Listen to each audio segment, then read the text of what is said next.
But I thought today, as we're looking at cross-cultural missionaries, I thought I might give a sort of a foundation or an underpinning to it with some of the thoughts that are sort of going through my mind today as I had time to really think about it.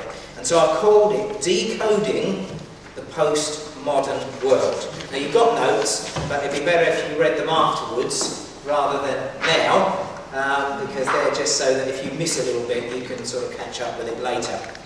And I guess you could have thought that when I said, well, we're going to look at decoding the postmodern world, well, great, just what I need, someone else to tell me how old I am.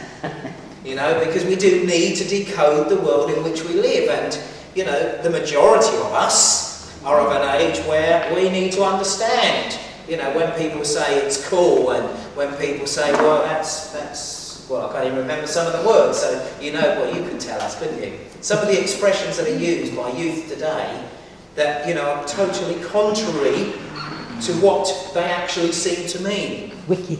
Wicked. Yeah. And they mean it's really great. Oh, yeah. So there is that type of thing. So we've got to know how to decode the postmodern world in which we live.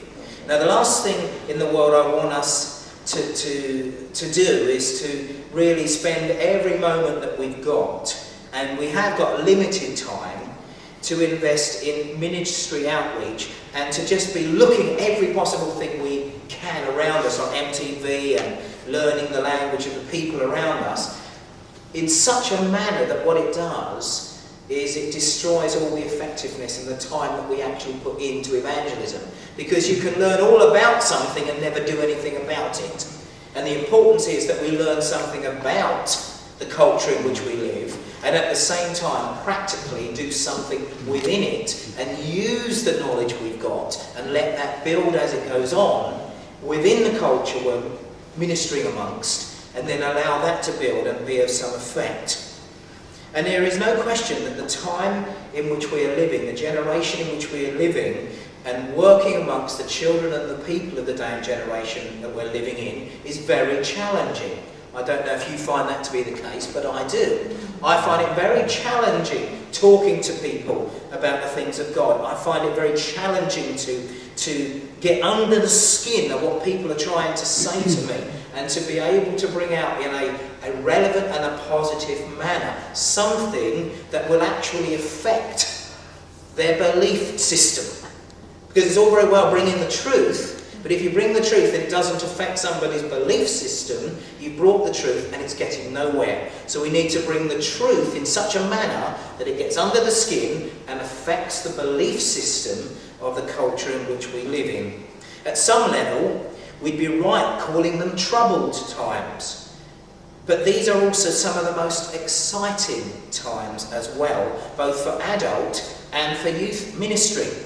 With teens, there's a spiritual openness, there's a quest for true community, and an apparent enjoyment of adult relationships, which if you went back a few years, that wasn't the case. Kids wanted to stay with kids and they didn't want to mix with adults. Now, there's more a blending and more a mixing of the two generations and the lifestyles and the age group. And we need to take advantage of this era in which we're living, and it's vitally important that we take time to get a sense of what matters to today's teens and adults alike. As we step out the door and we try to reach people in the neighbourhood, we've got to know what matters to them, and at the moment, we don't. I say that, and I say that with regret in my heart, really, that as a fellowship, I guess we do not know what matters to the 3,000 or 4,000 people who actually live in our patch. We will do, and we'll get to know intimately what matters to them. But at the moment, I don't really believe that we know what matters to the people that we live in, as far as this we call our living room, we worship in, we use as our centre. We love to call it the centre for the use of the community. We love to call it a resource that the community can use. But do we really know what our community needs and wants? I don't think we do. Personally, you may, I don't. But then in the next few weeks and months, we'll begin to discover that. And if you know, you can teach me. If not, we'll all learn together what our community is really looking for. Now, we looked at some of the questions that you're going to be looking at in the next couple of weeks from Acts 17. And the key phrase there for the Apostle Paul was, I walked around. Maybe he was doing a prayer walk, who knows? But he walked around. Paul is on a missionary journey to Athens. He's been separated from his friends for a few days. And while Paul was waiting for them in Athens, he was greatly distressed to see that the city was full of idols. So he begins dialoguing with the people of Athens. And as the gospel is prone to do, it started to stir up controversy. And before you know it, he finds himself in Areopagus, an area there in Athens, a kind of public forum for discussion, where he's questioned about what he's teaching the Athenians. He says in verse 23, for as I walked around and looked carefully at your objects of worship, I even found an altar with this inscription, to the unknown God. Now what you worship as something unknown, I am going to proclaim to you. I walked around, he says. Most of us are already doing this. We're in relationships with children and people. We enjoy spending time with them, inviting them into our homes, sharing experiences with them, bumping into them at the shopping centre, getting out, doing sporting or musical events, all the sort of basic stuff really, of which relational ministry is actually all about, because that is what relational ministry is about. It's relational, it's getting involved with them. Paul said he looked carefully at your objects of worship. Notice that he explored and he understood his audience's culture. He'd taken time to notice what mattered to them, what they valued. In doing so, he found a crucial connecting point so that he could respond to what he'd seen in a culturally appropriate manner and way. A link in Athenians' culture through which he could naturally, effectively, and without offence present the gospel. Instead of condemning them for their idols, he used them as a framework for sharing Jesus in a way that people could understand. And that is vital for us. As we look in a few moments, the people in our generation and our culture have got masses of idols.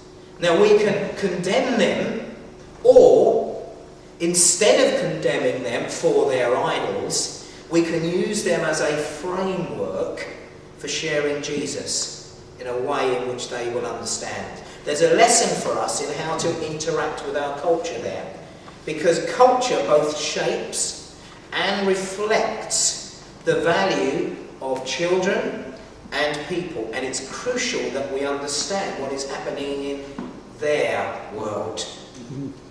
And I'm careful about using that word. It's in their world, because a couple of weeks ago we looked at the situation and we said, how much do we really know about the people we mix amongst? How much do we know them? How much are we involved with them? How many friends do we have out there in that world?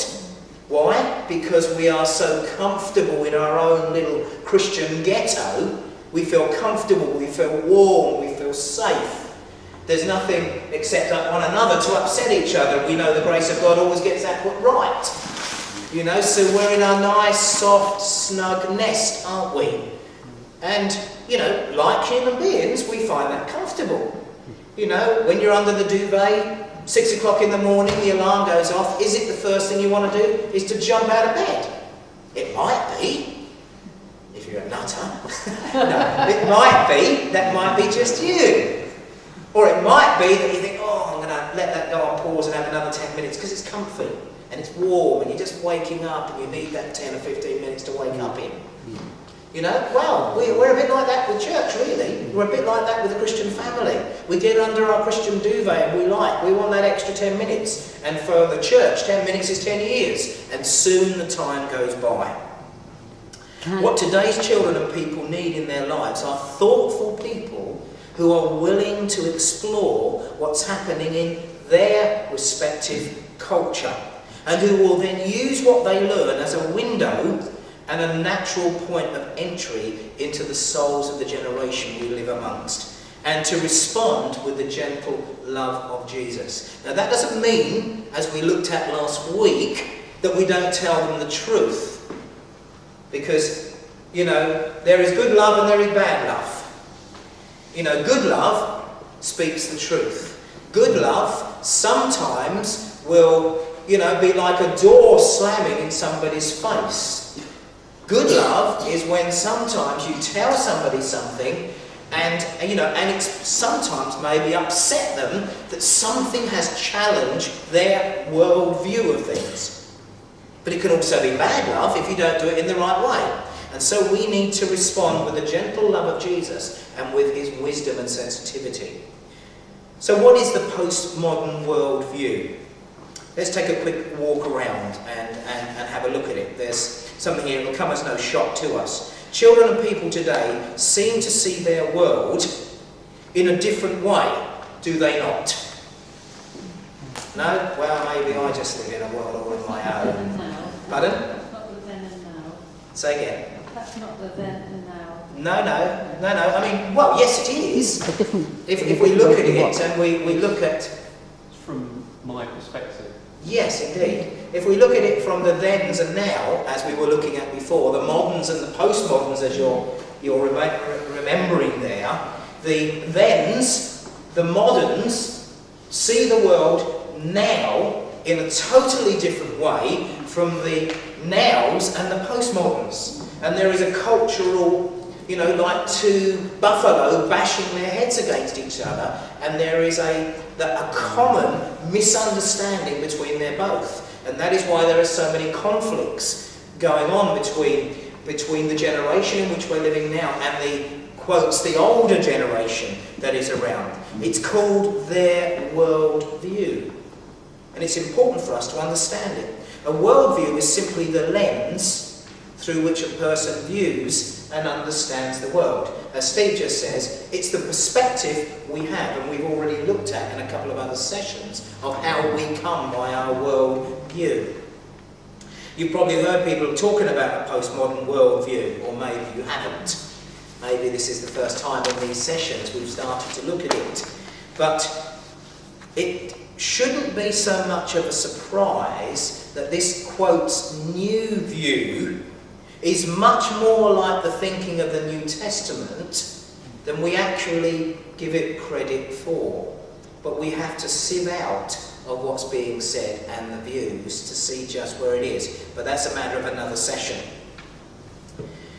This makes biblical truth more relevant and perhaps even more understandable to the generation in which we live than it has been maybe to any other. And that's great news for us, because it really makes our job easy, doesn't it? What an easy job we've got. Isn't that right? Well, if you think about it, we have. Okay, it isn't like we've got to go and grow a harvest, because the fields are white unto harvest. So it's on a plate for us, really. Yeah? It's not as if we've got to wait for Pentecost, because that's already come, and I think we've all been baptised in the Holy Spirit here. And if we have, well, you shall receive power after that the Holy Spirit has come upon you, and you shall be witnesses unto me, etc., etc. So it's laid on a plate, and we've got a knife and fork, and we know how to use it. Whether we know how to use it effectively yet is another matter, but we've got an easy job, really. We've just got to know how to take up the implements and the tools that God has given to us and to be able to use them effectively. There's no good going into a harvest, maybe a grape harvest, with a combine harvester, because you'll find it very difficult trying to get those things to turn through vineyards. It'll just clog up and stop. You've got to do the picking in a different way. But if you go through a field of wheat with a combine harvester, it'll just turn and turn and turn, and it will just do its job perfectly. So we need to use the right tools at the right moment and in the right place and with the right people and with the right spirit and with the right faith. And that makes it easy, doesn't it? Can you see it's an easy job now? Well, it is. Okay, so it's great news really for us as Christian workers. The biggest difference you'll find in this new, quotes, old way of thinking is in the way it deals with truth. And that's what makes the job hard, is how this generation in which we live perceive truth. To the modern mind, the thens, which is probably all of us, a declaration of propositional truth is the starting point for understanding relationships, feelings and experiences. That's us. You know, we look at propositional truth, we look at what it says, and that is the starting point. That's the footing upon which it's based. However, the children, young people, the older folk we are dealing with see the world in a totally different way. They don't look at truth in exactly the same way as us. They'll tell you that it's in their relationships, their experience, their emotions, that they can encounter and discover truth. But as we looked at last week and the week before, their encounters with truth very often lead them even further into error. And there needs to be a degree of dogmatic truth upon which we build ourselves. In this approach, truth isn't found in declarations and statements, which is what we absorb and we take, but in personal encounters, and for them, their discovery of truth in many respects will be with their personal encounter with the one who is the truth. And as they come into encounters with the truth, that is when their lives will begin to change. Now, none of us would argue with how important relationships are, both amongst young people and adults, and in whatever ministry we discover we are in. But have you ever thought about what motivates you for those relationships? You know, we have the best will in the world, and we think about why we build relationships. But sometimes the very reason why we're building relationships is the wrong reason. It used to be that we wanted to earn the right to be heard. We'd spend time with people, we'd go to their events, we'd involve ourselves with them, with the idea that if we did it long enough, and we did it well enough, we'd eventually get the opportunity to dump a whole load of truth on them. And that in reality is why we did it. And maybe we still do to a certain part. Relationships, therefore, if we're not careful, can be reduced to a tool or a mythology, a means to an end. And it's no wonder that people outside of the church may be feeling used, may be feeling betrayed, may be feeling manipulated, maybe even having a feeling that they're being treated like somebody's project. Now, they are right in all of those things. They are being treated like that. And there is nothing wrong in doing so, because we do have a job to do as the children of God. However, the motivation behind it is what is all important. What underlies it is all important. What the spirit of what we're doing is all important. In this new way of viewing ministry, our role is simply to be. It becomes a ministry of offering our presence. Relationships become a path to the truth. And what about the way we do our evangelism? Many of us began with the assumption that our audiences believe the Bible to be true and authoritative, didn't we? If I look back 10 years, to Maidstone and the people I was pastoring there, those folk, the majority of them, I knew believed the Bible to be true and authoritative. That was my audience, that was the culture I was ministering amongst, same as at Tunbridge before that and in Liverpool, etc. They believed it to be true and authoritative. But the generation we are ministering to now do not. Our evangelistic approach was to be systematic. It was to logically persuade people to buy into Christianity by carefully grafted arguments. Am I not right? We'd get good at what we did. We'd put scriptures together in such a way that it would refute every argument somebody could bring up, and as a result of that, they were, their back was against the wall. I've got nowhere to go. I better get saved. Well, that's how it happened with me. You'll never know if I'm telling you the truth until you give it a go. Absolutely right. My back was against the wall, even though I was walking up the pathway, and I knew I had to do something about it. Now, it isn't totally wrong to have that approach, but it isn't the best. But if that is the only approach you can have with somebody, well, great. Because at the end of the day, better to get them saved than to go off and not get saved. The evidence that demands a verdict has given way to an approach that begins with your story, my story, and weaves those into his story. Shall I say that again? I thought there was a good bit of poetry there. The evidence that demands a verdict has given way to an approach that begins with your story and my story, weaving into his story and leading us and them together into an encounter with truth. And there's stacks of resources that are being written about that today. And as we look more closely at the world of children and people today, we begin to see some of their altars. We see the things that really matter to them, the places they invest their time, energy and money into. Here are some of what we find as we look around our Athens. Remember, though, as we work through these, that these altars are not idols in and of themselves. We don't need to fear what we find. In fact, if we looked with spiritually sensitive eyes, we'd find hints of children and people longing for the same unknown God of the Athenians of Paul's day. There's technology, that's one of their idols. It's a high-tech, but not a high-touch world in which we live. Often technology provides a gateway to what appears to be intimacy.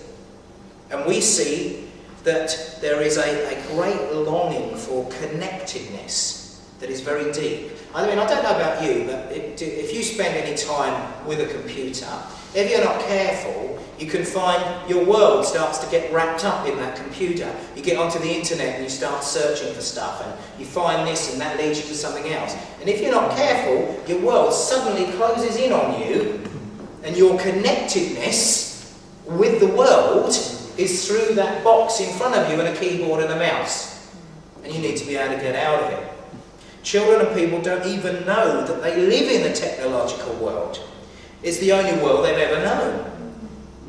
The young people and the 30-somethings were born with a remote control in their hands. They were born after the introduction of home computers.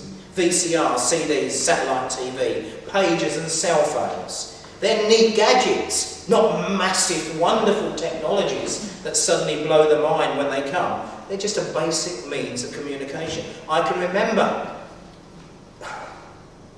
over 15 years ago, going into Dixon's in Maidstone, and I was playing around. I don't know when the Amstrad 1640s came out, but that was a long time ago. And, pardon? More 50. Well, there you go then. Well, they had just come out then, and they were the bee's knees, I tell you, of computers.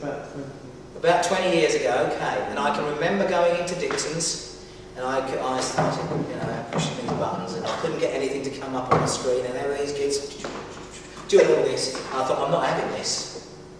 So I bought an Amstrad 1640 with a VGA screen and everything else, and it was about 1,300 quid in those days, a lot of money. And I remember throwing it away a few years back. But, you know, it was technology, it was marvellous. But now, nothing, just basic tools. It's like having a Bic. You know, nothing different about it because technology is around. So technology is one of their altars, and we must pay attention to technology in our ministries, but not overuse it. As useful as it can be, technology can get in the way of relationships and community. We need to avoid the temptation to maybe phone people or mailing them rather than going and talking to them. We need to avoid the temptation of opting for the easy video or DVD night instead of doing the harder work of planning an evening of interaction and conversation. You know, they say about the art of conversation having gone. Why? Because everybody sits in a box and gets talked to. We need to avoid being fooled into believing that the answer for our ministry group is a bigger sound system or a better video projector. They're simply tools. Simply tools. We need to learn discernment and we need to learn discipline. And we should not just assume that young people and older folk alike are making wise choices with all that is available to them. Because they see technology as their ally and as their friend, and because their level of comfort is with them, it makes them feel a bit invincible. And as a result, they don't always see the dangers. Now, I'm not suggesting we have a paranoid approach to it, but just good wisdom and good counsel from people they respect is of vital importance. Seeing is believing. This is a visual generation. They respond to the things they can see, yet there are so many intense images out there that are screaming for their attention, and they come in so many forms. We live in a generation that is under a law of diminishing returns. What was impressive last year isn't impressive anymore. What thrilled me last week no longer thrills me this week. We're pushed to the edge of decency. Yesterday becomes routine and boring now. There is no question that the images are powerful and that they're motivating. So how can we take this resource and use it more effectively in our ministry? Well, if people are visually impacted by what they see, perhaps we should have still images that invoke thought, invoke reaction from the people who actually come into our building and look around. I was just thinking the other day, and I know why we keep these 40 days of purpose things up here, but if we're not careful, we'll always look back to a time when there was 40 days of purpose. Yeah. You know, it was great, it has relevance, it's still having an impact, but if you were coming into the church today and you were looking up there, you'd say, 40 days of purpose, what am I here for? Blah, blah, yeah, that's very nice. But given a week or two, if you were around a bit and you started asking questions, you'd get told, oh, it was something we did a few months ago which really had an impact. And people then say, well, why is it up there now? Yeah, absolutely true. You know, because it's what thrilled us then ceases to thrill us now. Now, we know the importance of that. But I think, and it's a personal thing, but never underestimate the power of God is something that is continually alive. It doesn't point back to something, although we know the relevance of it. It points to a continual, ongoing experience. Yep. It's just a thought. I was thinking about it last Sunday as I was sitting here, and I was looking up there and I was thinking about it. And it just seemed to click with what I'm saying now about what was important yesterday isn't important today for the generation we're trying to reach.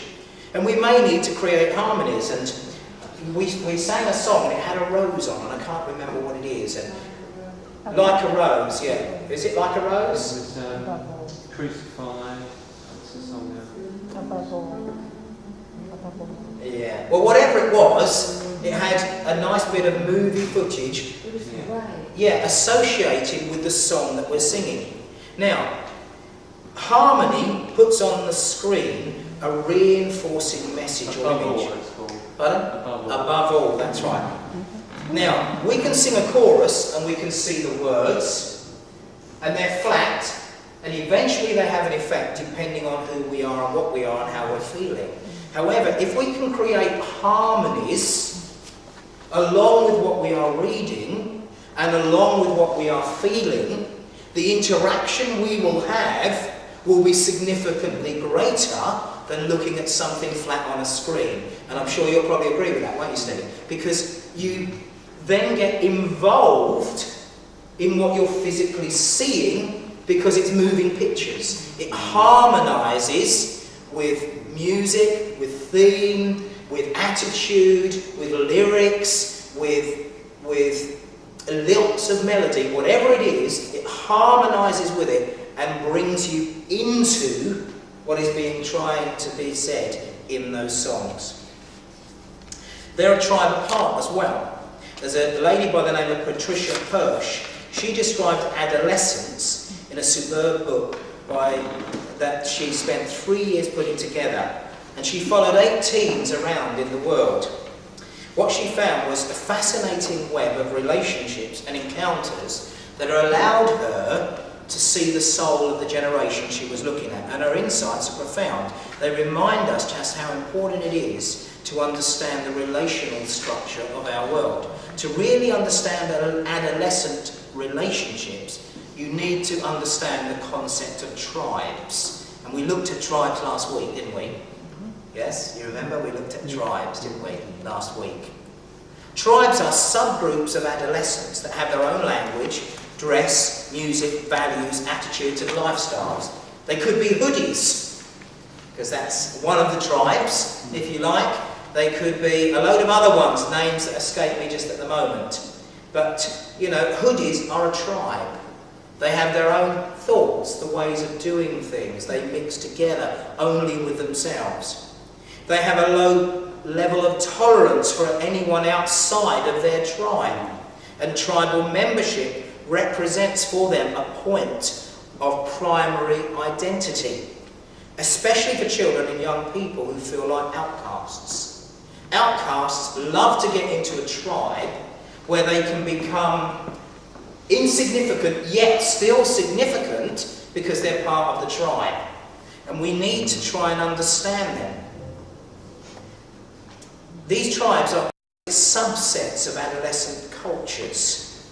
And within these tribes there are basic social units. They're called friendship clusters. You know, the psychologist puts loads of flash names on these things, but what are they really? They're clusters of friendships. And when we understand these informal friendship clusters, we can understand how they connect with one another. They're usually made up of 3 to 6 people who are in close friendship with each other. And this involvement in this informal cluster is more important to them than joining big groups. And so, a challenge for youth, a challenge for us, is that when we come into contact with these tribes, are we right in trying to get a group of hoodies into another tribe without first beginning to reach them in their own tribe? I think we will be into a bigger battle there than we need to be in, because we need to understand their culture. It's absolutely imperative that we distinguish these clusters from cliques or cliques, and that we don't work against their clusters. They are the fabric of their culture and need to be nurtured rather than sabotaged. Now, okay, you go into a shopping centre and there's a big group of hoodies just near you, you might find that you feel a bit threatened. I don't know, you may not. Anybody feel that way? Do you? If you're going to, you know, a shopping centre and there's a dozen hoodies there and they're all stood around sort of, you know, and you can't see their faces and you're close by, am I not right that you might hold your handbag a little closer? bit. And a bit tighter? Yes. No, okay. But I think you know what I mean, don't you? There is a sense of uneasiness. They're a different tribe. I don't understand them. What are they about? You know, is all this talk about them right? Most of the time it isn't. But we absorb what we're told. And as a result, rather than nurturing, we sabotage what is there. Cliques are just unhealthy clusters. And rather than trying to break up the relationships, we need to address the relational health that is within that cluster. Now, outreach may need to be, for us as a fellowship, tribe-specific. You never know, you might have a real ministry to hoodies. Who knows? Go get hood. Yeah, I wish I could remember the other names now. They've just escaped me, of different groups around of young people and so on. But, you know, you don't know what God will say to you. Chavs, that's right, that's the word I was looking for. There's chavs and hoodies, and what the other ones are. No, well, there's stacks of them, aren't there? But when we go out, we need to try and reach them, and we need to try and understand them. The goal is still unity, John 17. And we've all seen the ways in which walls break down on mission trips, or during service projects, or even in meaningful worship experiences. This is what the body of Christ is all about. Unity in the midst of diversity. Experience. In a world marked by subjectivity and the law of diminishing returns, I'm nearly finished. Children and people will always keep looking for one or more ways to create a memorable experience. And that is what the generation in which we are living amongst are like. They are looking for the next memorable experience that will keep them floating till something else occurs. And they have all the resources at their disposal to help them create their own experiences that will give them some sense of satisfaction. And that's what they're looking for. When creating experiences for children, people, and whatever generation we're living, we need to avoid the temptation to structure every experience in a way that demands a predetermined outcome. We need to let the Holy Spirit get on and do it. We used to do camps and retreats, tightly scheduled days with devotionals and a speaker and scheduled activities. Nothing wrong in any of that, then or now. But how would we feel, or would we be willing to take the risk of planning an event in which the outcome is not predetermined? You know, because when you have an event, you're expecting something at the end of it.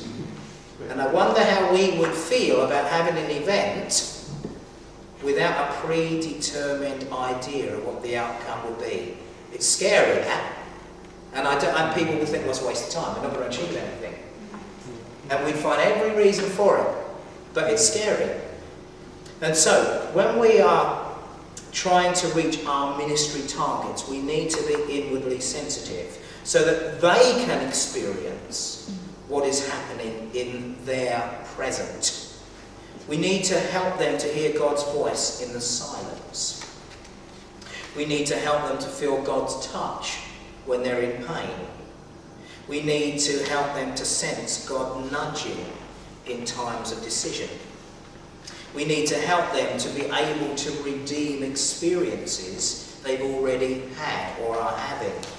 And we need to help them to strengthen experiences by providing a tangible token of remembrance of those experiences. For example, a lesson or a message on salvation could be reinforced by handing a student, or everybody in the church, because I'm talking about us all as being students here, a big nail.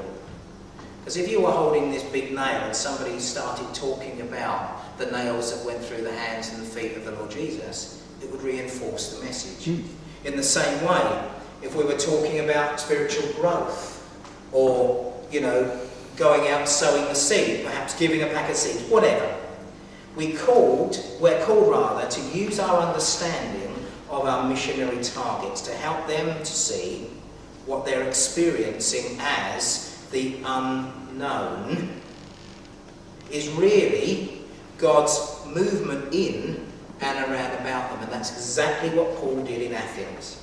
As for the rest of Paul's story in Acts, if you go to the end of the chapter, you'll find that when people heard Paul talk about the resurrection, some laughed, others wanted to hear more, but Paul's discussions ended with some of them, but some joined him and became believers. Why? Because he decided to have a walk around for a while. And that really is the crux of it.